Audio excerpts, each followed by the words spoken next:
Professor, a lot of people probably think that the Professor, one of the smartest fictional characters in film history, is just that, fiction. But the truth is, this character was actually inspired by a real-life criminal mastermind. A man who managed to break into some of the most secure banks in France and escape from some of the toughest prisons in all of Europe. He was a genius in every sense of the word. He would plan, design, and pull off heist scenarios so wild, no ordinary mind could ever dream them up. His stories became legendary around the world. He was a living, breathing mystery, one that no one could quite figure out. He could disguise himself, change his identity, vanish into thin air, and no one would even know he was there in the first place. And it didn't stop there. When he finally decided to walk away from the criminal world, he actually wrote books and novels. In an interview, he once said, "I got into crime, or as I like to call it, the world of excitement, because I'm addicted to the rush of adrenaline pumping through my veins." He added, "If I ever had the chance to make it into Hollywood, I would have never done any of the things I did." But what's crazy is, just a few months after saying that, he pulled off one of the wildest, most legendary prison breaks in modern history.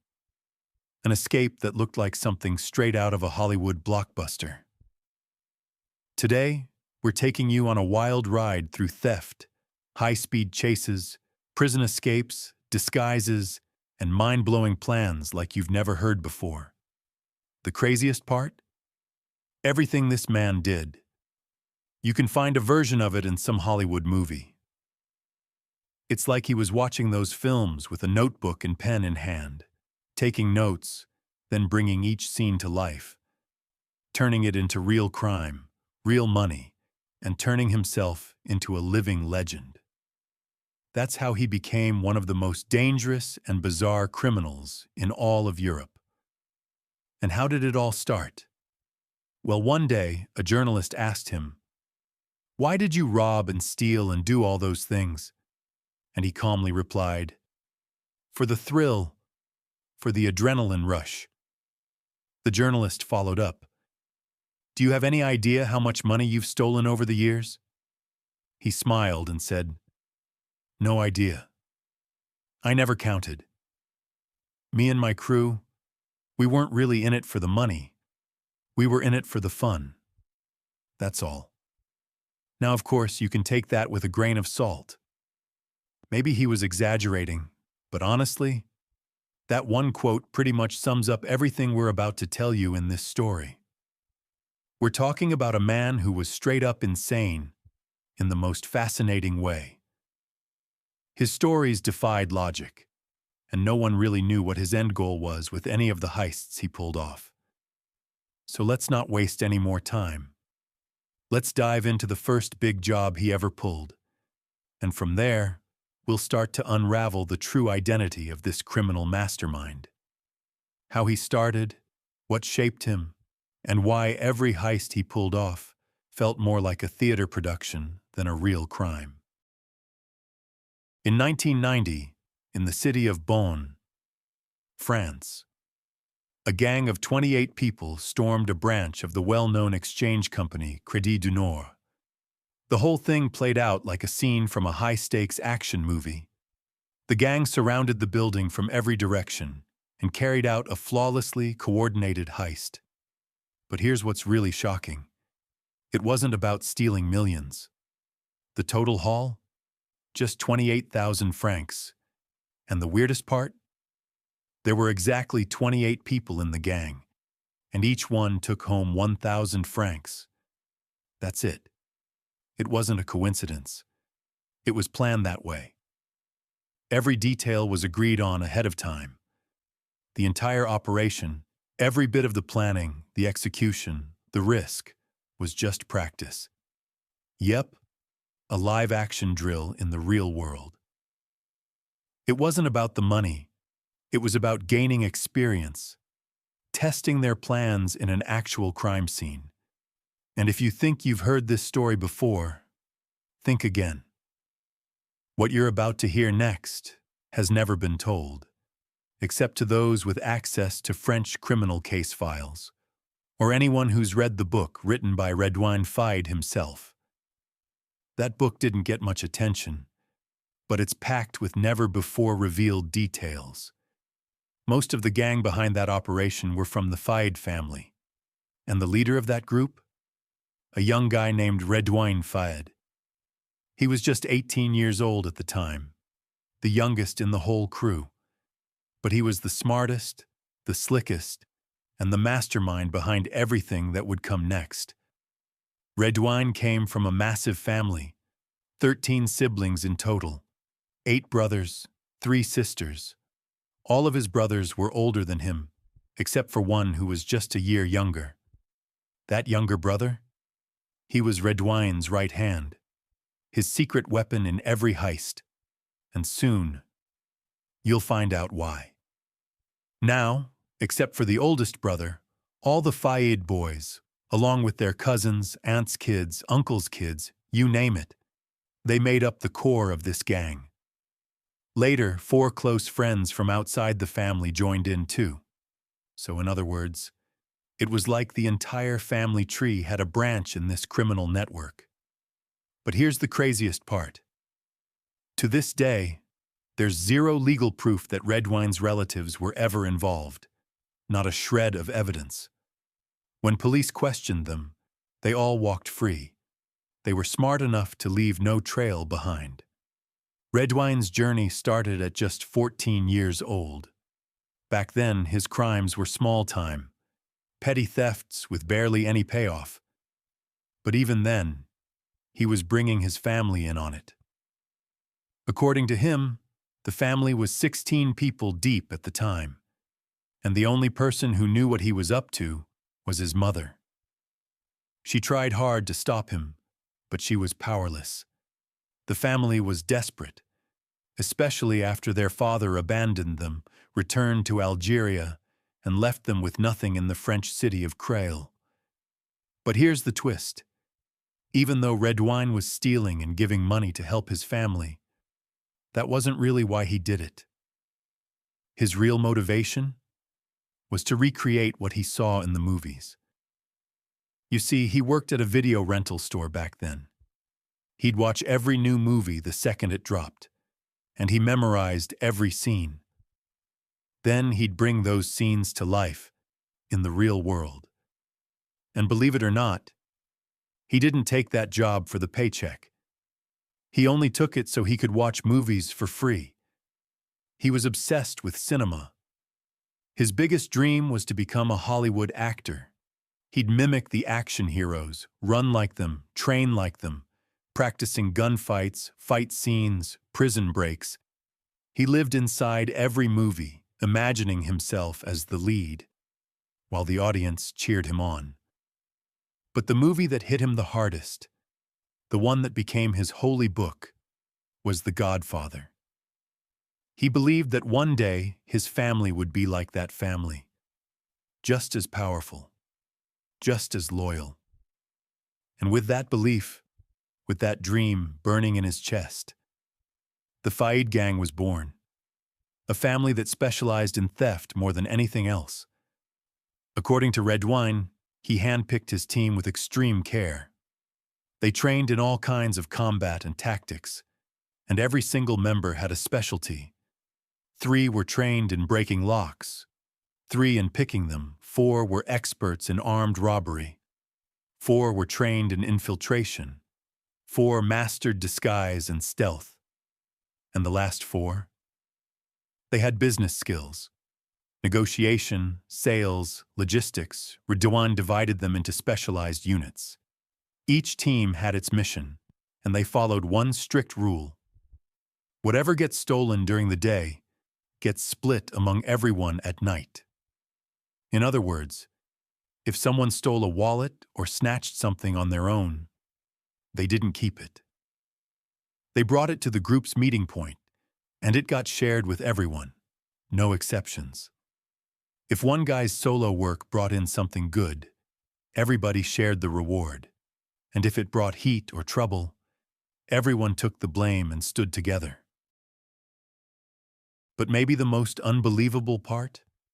All of this structure, this discipline, this code, was enforced by a teenager who hadn't even turned 18. And every detail you've just heard, all happened before the big heist in 1990. And here's the final kicker. That robbery? It happened on Redwan's birthday, like it was his own twisted version of a birthday celebration.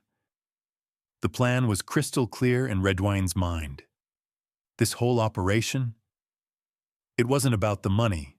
It was a live training exercise, real-world prep for the big leagues, a mini bank heist, minus the full risk. What he really wanted was to test each crew member's loyalty to the plan. Could they follow orders? Keep calm under pressure? Resist the temptation of easy cash? Redwan knew one thing for sure. Money ruins discipline. So he laid down a rule. No exceptions, no debates.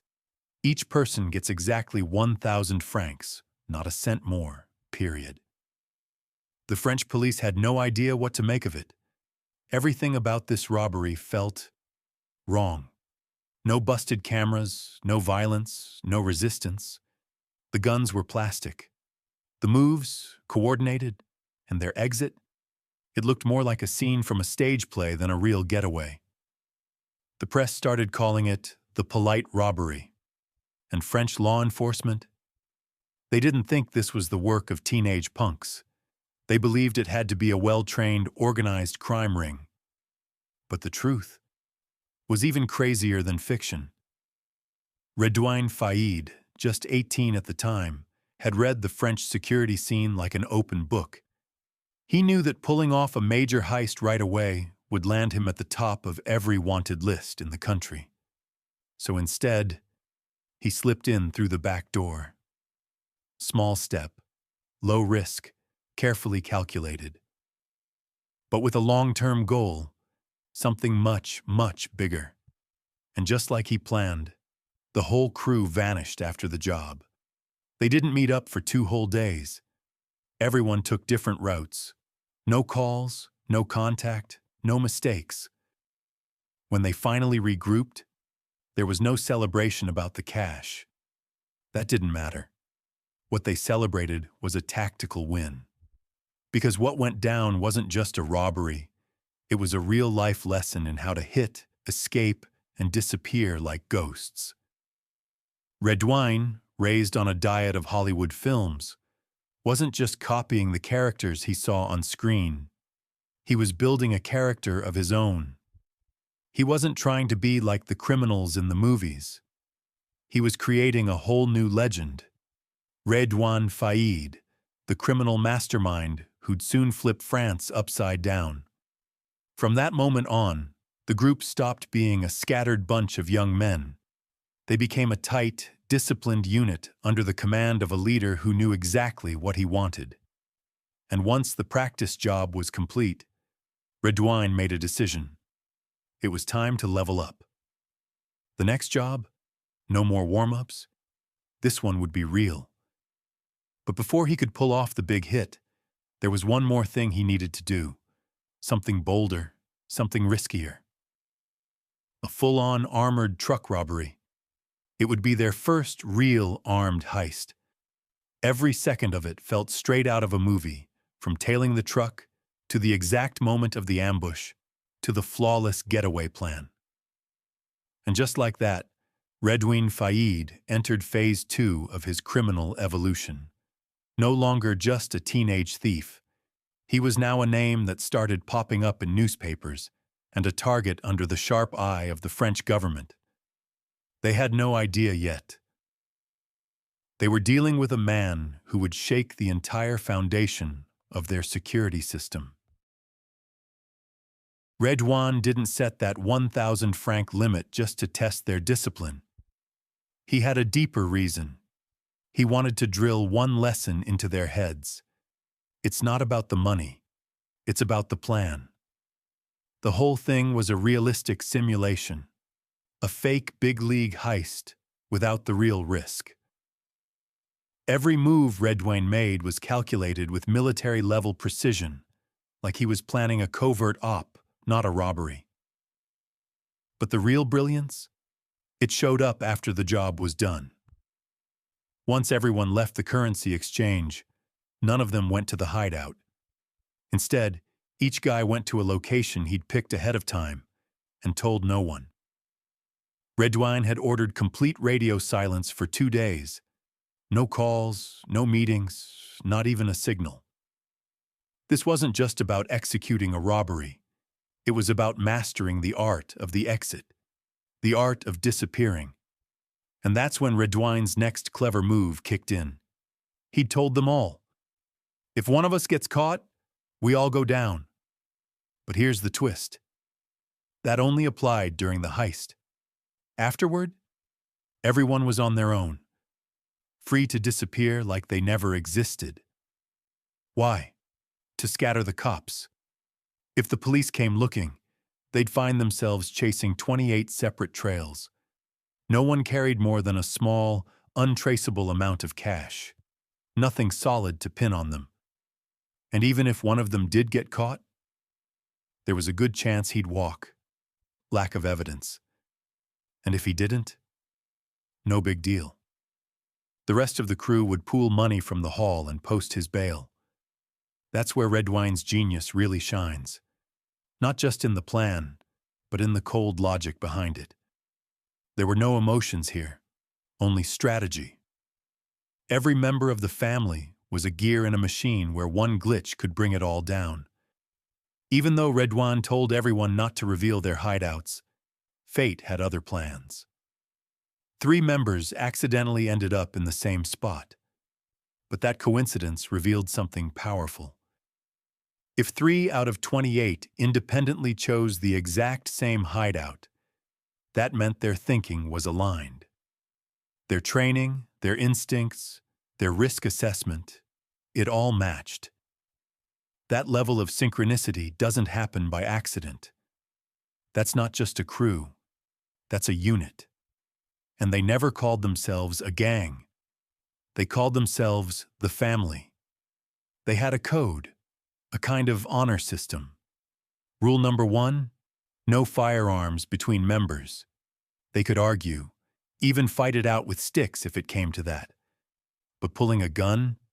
Absolutely forbidden. Between 1990 and 1995, it wasn't really about robberies. It was about foundations, training, field tests, failures, wins, and like every underground organization in its early stages, there were fractures. Yeah, the family split. Some members broke away and started their own crew. That sparked real conflict with their former brothers.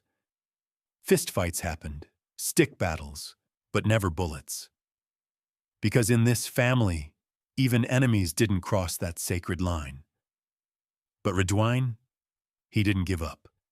He pulled the pieces back together, made peace with the defectors, and started rebuilding the crew, this time smarter, tighter, and deadlier. During those years, Redwan was arrested 9 times. Each time he walked. No prints, no witnesses, no hard evidence. He was like a ghost. And the craziest part? Redwan had a whole other life on the side. In Parisian casinos, he was a celebrity gambler, slick, confident, unbeatable. He dressed sharp, spent big, threw money around like it was Monopoly cash. Observers said he lived like royalty, for a guy with no job and no legal income.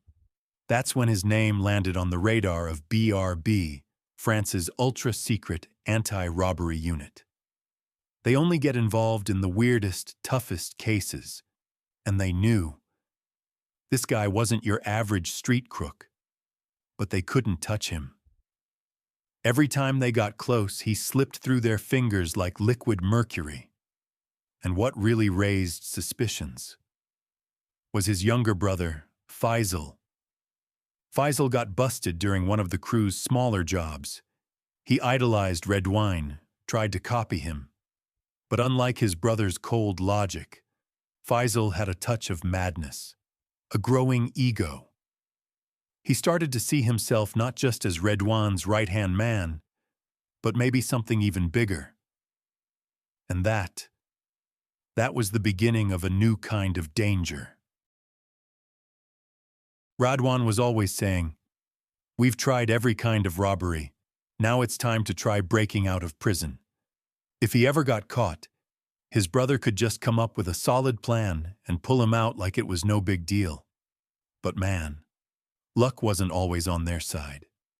Faisal got caught after a failed attempt to jack an armored truck from a bank. He got charged and sentenced, but managed to get out later after bail was posted. Right at that tense moment, Redwan, the mastermind, already had a big bank heist plan ready to go. The job was set for just one day after Faisal got out. And this wasn't just any heist. It was the biggest one yet, with the whole crew involved. By then, the gang had grown to 36 people. Since Faisal was part of the crew, he was supposed to be in on the job, even though Redwan was super uneasy about him. He wanted to punish Faisal and bench him for a while to cool off.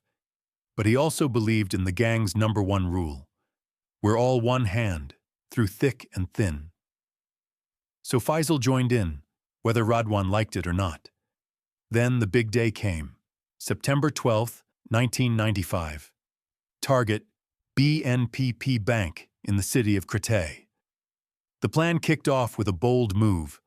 Redwan, Faisal, and 3 others headed to the bank manager's house. The place was fancy, with a big yard and tight security. They told the guards they were with a birthday party crew, invited by the bank staff to set up a surprise for the manager's birthday. One guard got suspicious and said, "No way you're coming in without clearance." But they pushed back. "We're staff, and our job is to make people smile. You gonna ruin that over some dumb rules? If you insist, that's on you for disappointing everyone." The guard thought for a sec, then said, "All right, you seem cool. Come on in." Once inside, they signaled the rest of the crew.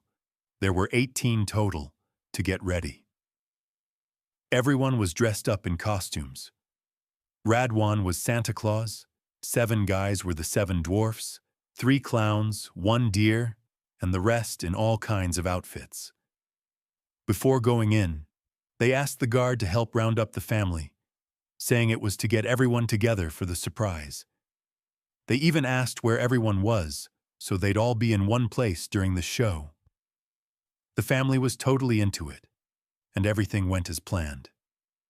Redwan and his crew snuck inside and started the show, a funny little act they'd planned for 5 minutes. The family was surprised but happy, laughing and enjoying it. Clowns, Santa, gifts, no one thought twice. Then came the second surprise part, the happy birthday song. They gave gifts to the manager and his family saying, "Happy birthday, we're here at the bank staff's request." The manager looked confused. "I don't know anything about this." Redwan shot back fast. "How don't you know?" "Even the guards outside knew. Go ask them." The guards got brought inside, and suddenly the whole crew was staring down the family. And here's where things flipped. Masks came off.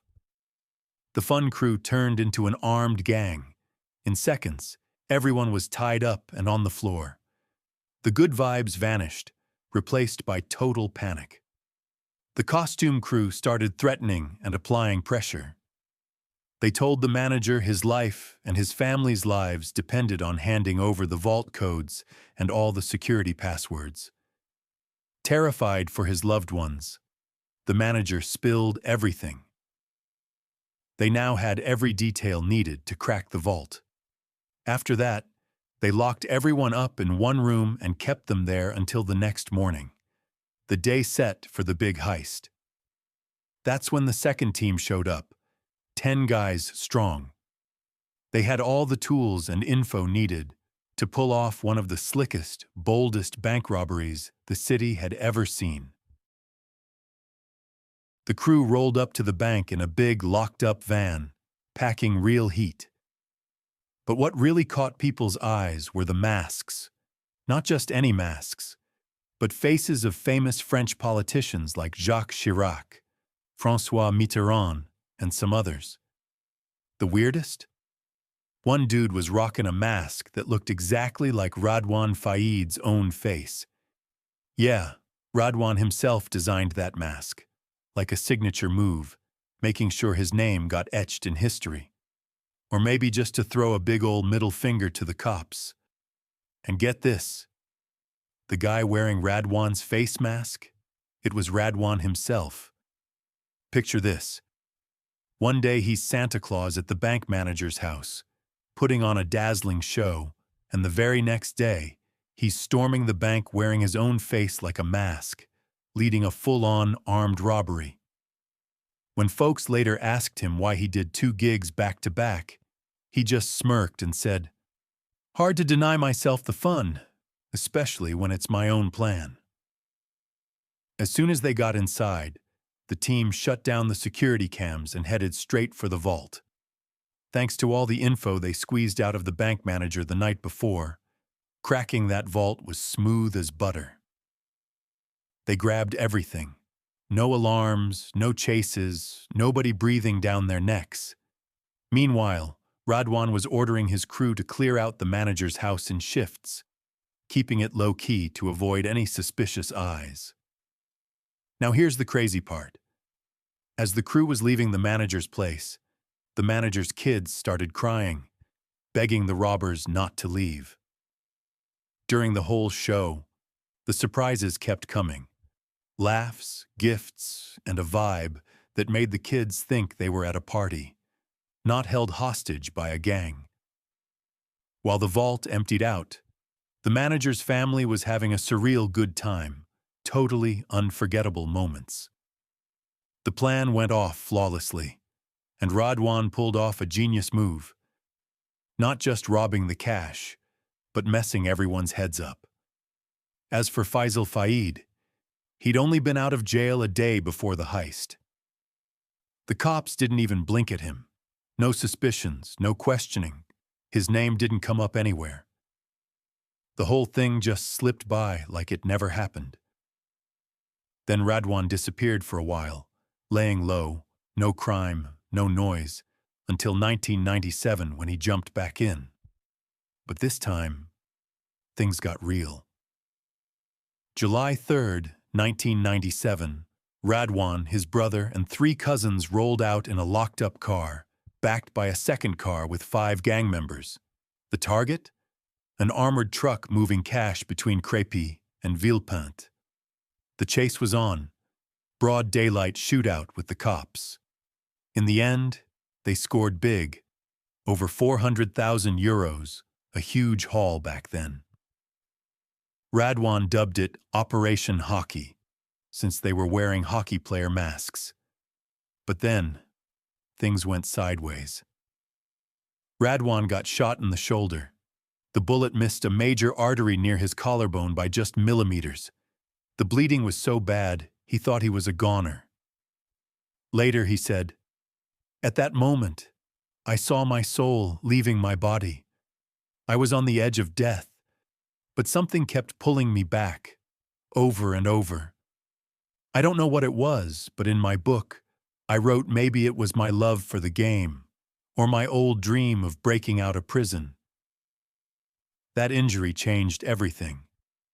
From then on, his name was officially tied to all those past crimes. The cops had 2 clues.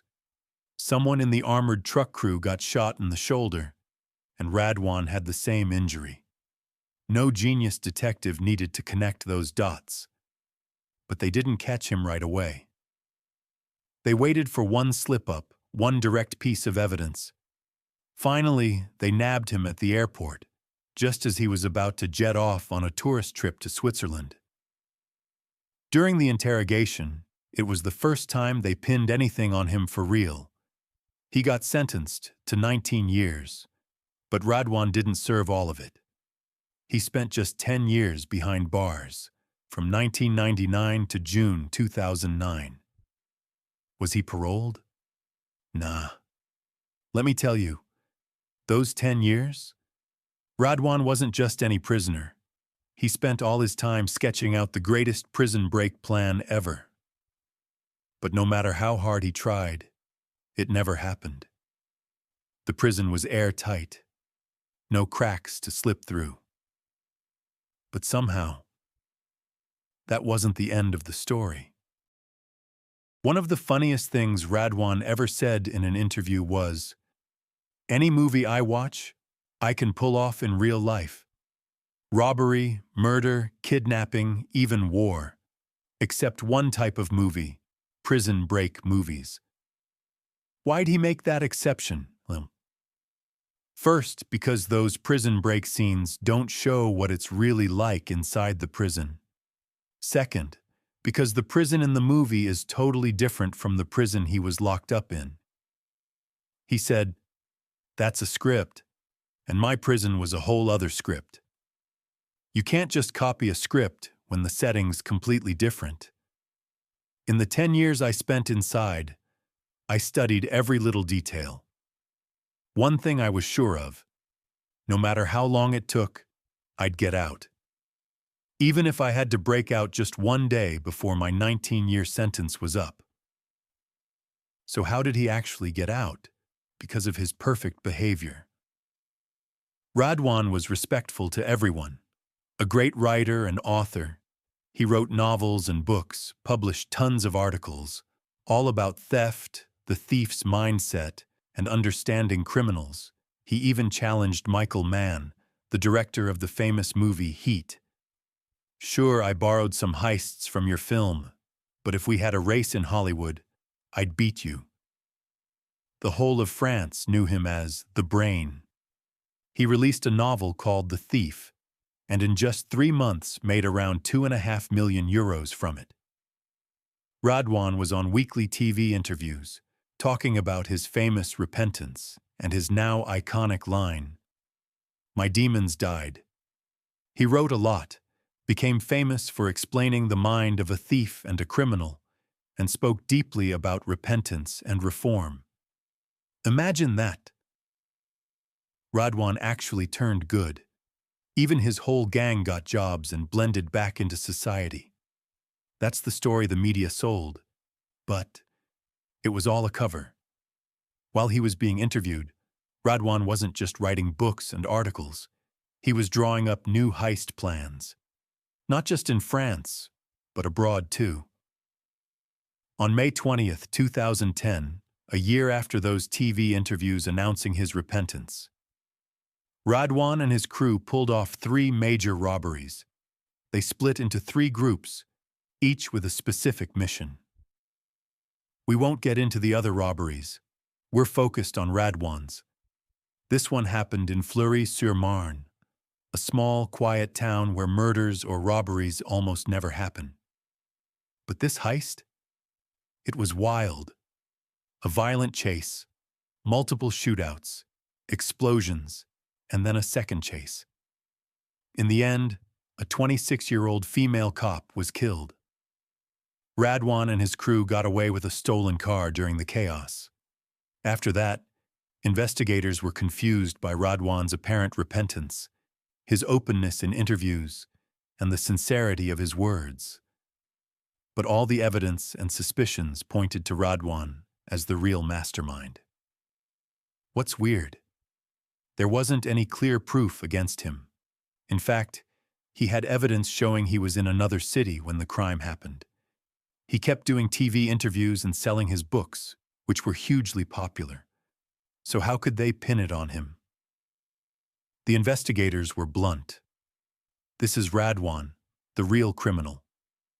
He got arrested and sentenced to 15 years, sent to a prison in the northern French city of Norden. Funny enough, the layout of that prison was eerily similar to the prison break movie scenario he'd studied, and that's when Redwan started preparing for his big escape. He went inside in 2011. In 2013, Redwan's plan was finally ready. He was ready to escape. He was incredibly well liked inside the prison, both by inmates and guards, polite, respectful, and a known ally to everyone. If anyone had a problem, Redwan always had a solution. Known as the Brain, he was like a walking encyclopedia, having read hundreds of books and watched hundreds of movies. At the same time, he was famous across France, a millionaire, and widely respected. Everyone admired him. In 2013, his brother Rashid came to visit, supposedly just to check on him. But what nobody knew was that Rashid came to deliver the escape plan. The crew had planned everything before Redwan even went to prison. Rashid and Faisal Al-Fayed were Redwan's two most trusted men. They had sharp instincts, able to analyze any situation perfectly. They were Redwan's best students, taught everything by him, and he trusted them to plan and pull off any heist, even if he wasn't there. In April 2013, they made their move. That day, Rashid came for a visit. Redwan left his cell carrying a big cloth bag, supposedly to give to his brother for washing and to return before the visit. Redwan sneaked into the maintenance room on the hallway leading to the visiting area. He quickly slipped in and out without raising suspicion. Everything was under police watch. Then, he headed to the visiting room. When he entered, he pulled a gun from the bag, pressed it to the head of a police officer and said, "One wrong move, and you better pray for him." Redwan instantly turned into a furious, tense man. It was clear he wasn't joking. To prove it, he fired a bullet into the ceiling. Then he pulled out 5 grenades from the bag, hung them on the visiting room door, and blew the door open without hesitation. But he didn't stop there. He took 4 hostages, 1 cop with the gun to his head, and 3 others around him to prevent snipers on the prison walls from shooting. Redwan exited through the prison's back door, the same way by blowing it up. A car was waiting for him. He got in with one of the hostages and headed to an abandoned area where a second car was waiting. They dropped off the hostage, blindfolded him, tied him to a tree, and then set the first car on fire. Next, they took the second car and drove to another location, where they burned that one too, then jumped into a third car. From there, they vanished to an unknown place. You might be wondering, where did the gun and grenades come from? Like I said, Redwan was beloved, a millionaire, and highly respected by the guards. He often asked them to bring him items from outside, and one guard regularly smuggled what he needed. Among those items were the gun and grenades. The bag Redwan carried out of his cell was empty. The guard had hidden the weapons in a drawer they agreed upon. The guard denied knowing about the gun and grenades, but he was arrested and imprisoned. Redwan disappeared completely after the escape. No trace of him anywhere.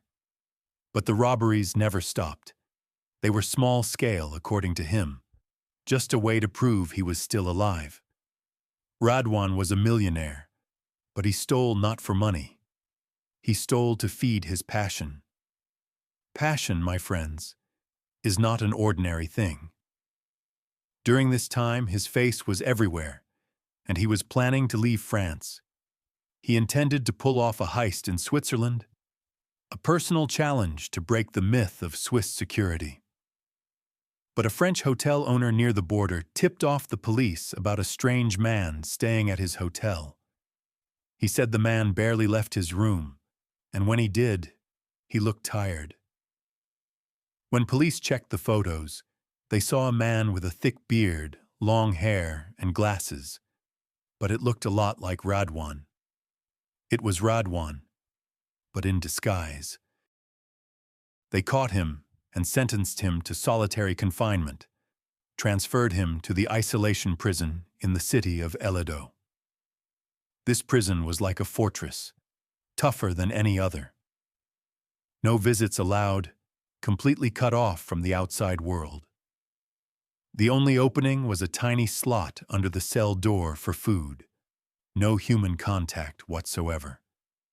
But that didn't stop Redwan. He told himself, I can't stop now. I won't show mercy. I won't quit. He started planning his escape. Imagine he was searched daily, and after a while, they even banned him from having paper and pen to stop him from drawing plans or even thinking about escaping. Yet over time, everyone thought Redwan had calmed down and reformed. He began acting rationally. Because of his popularity and a committee of lawyers taking on his case, he was moved to a regular prison where he could see people and receive visitors again. That's when his brother Rashid reappeared, but this time with a plan straight out of a Hollywood movie. When Redwan first escaped, no one put him on trial. He was innocent, just visiting his brother like any other visit. But Rashid and Faisal lived by the gang's motto, we either live big or we die trying. There was no way Redwan would stay locked up while they roamed free. Each visit, Rashid filled Redwan in on the new plan. On July 1st, 2018, the new plan kicked off. Rashid, Faisal, and 3 gang members headed to a private jet hangar. They checked out the aircraft. They wanted a helicopter to fly overhead with a banner spelling out Joe Tam, which means I love you truly. They picked a helicopter. After sealing the deal, they pulled out their guns and said, this ride's a round trip. Don't try to resist and make sure you come back safe. The pilot had no choice. He had to comply. They flew the helicopter to a green open field where Redwan's nephew waited, armed and ready. As they approached the prison, they threw smoke grenades to fill the area with thick fog. They landed, dashed through the smoke, and broke into Redwan's cell within 10 minutes, cutting the main door and locks with a power saw. They grabbed Redwan and rushed back to the chopper, which took off immediately. No one knew where they were headed. All this happened under the guard's watch, who couldn't shoot. Firing at the helicopter risked a catastrophic explosion inside the prison. They landed in a remote area, switched to a disguised car, then to another garage, took a second car, then a third in a deserted spot, and vanished completely. But the biggest problem was the security cameras. They tracked Rashid walking down a street in Bonn. He was followed to his cousin's house, where a veiled woman was with him. But she wasn't ordinary. Her movements and height didn't match a woman. It turned out the veiled woman was Redwan in disguise. Police raided the house at 4 a.m. and arrested everyone. Redwan was the first to be caught. In 2020, he was sentenced to 40 years in prison. That means he'll be out in 2060 at age 88. The worst part? He got strict solitary confinement with 0 human contact for the entire sentence. Psych evaluations showed he was mentally normal, talented, able to manipulate anyone. His only request was to be allowed to write scripts, or at least to have a pen and paper. He told them, I just want to write screenplays, nothing more. He assured them no writer could surpass him. His writings would see the light of day even after his death. He said, the thrill and feelings I was denied in real life, I now feel when I write. Just like my heists became famous in reality, my writing will become famous too. That's Redwan's story, so far. I hope you enjoyed it. If you're into strange stories like this, I recommend checking out the story of the genius who robbed Las Vegas and the gang that pulled off millions in a perfect heist, until one small mistake destroyed everything. The common thread? Superhuman intelligence. You'll definitely love them.